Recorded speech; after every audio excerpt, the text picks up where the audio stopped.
Friends, మీకు ఈ video నచ్చితే లైక్ చేయండి, సబ్స్క్రైబ్ చేయండి. శ్రీకాంత్ వాళ్ళ రూమ్లో మాట్లాడుకుంటూ ఉంటారు.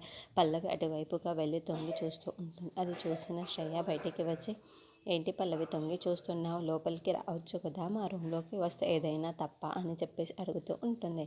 ఆ మాటలు వినగానే అక్కడున్న పల్లవి అయితే ఒక్కసారిగా షాక్ అయిపోయి చాలా కోపంగా, నువ్వేం మాట్లాడుతున్నావో నీకు అర్థమవుతుందా, నేను తొంగి చూడటం ఏంటి, నేను తెంగి చూసి అంత ఇంత జ్ఞానం లేని దాన్ని అనుకుంటున్నానా అని చెప్పేసి అంటూ ఉంటుంది.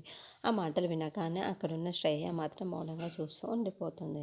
ఇంతలో అక్కడున్న పల్లవి మాత్రం ఏం మాట్లాడినా సరే ఆలోచించి ఎవరితో ఏం మాట్లాడుతున్నావో కాస్త ఆలోచించి మాట్లాడితే చాలా మంచిది నీకే అని చెప్పేసి బెదిరిస్తూ ఉంటుంది.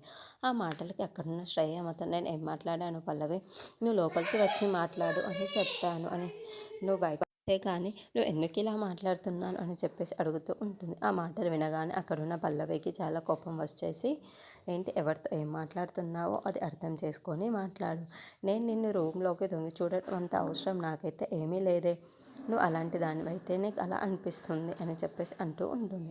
ఆ మాటలు వినగానే అక్కడున్న శ్రేయ మాత్రం, ఏంటి పల్లవి ఇలా మాట్లాడుతుంది, నేను ఎంత నెమ్మదిగా మాట్లాడుతున్నాను కానీ పల్లవి నా మీద ఎగిరెగిరి మాట్లాడుతుంది అని చెప్పేసి అనుకుంటూ ఉంటుంది. ఇంతలో అక్కడున్న పల్లవి మాత్రం వచ్చిన రోజు తోక జాడించి మాట్లాడితే, నేనేం చేస్తానో తెలుసు, ఆ తోకని కట్ చేసేస్తాను, నా గురించి నీకు ఇంకా బాగా తెలియదు, పోను పోను నీకే బాగా తెలుస్తుంది, మైండ్ ఇట్ అని చెప్పేసి అక్కడి నుండి వెళ్ళిపోతుంది.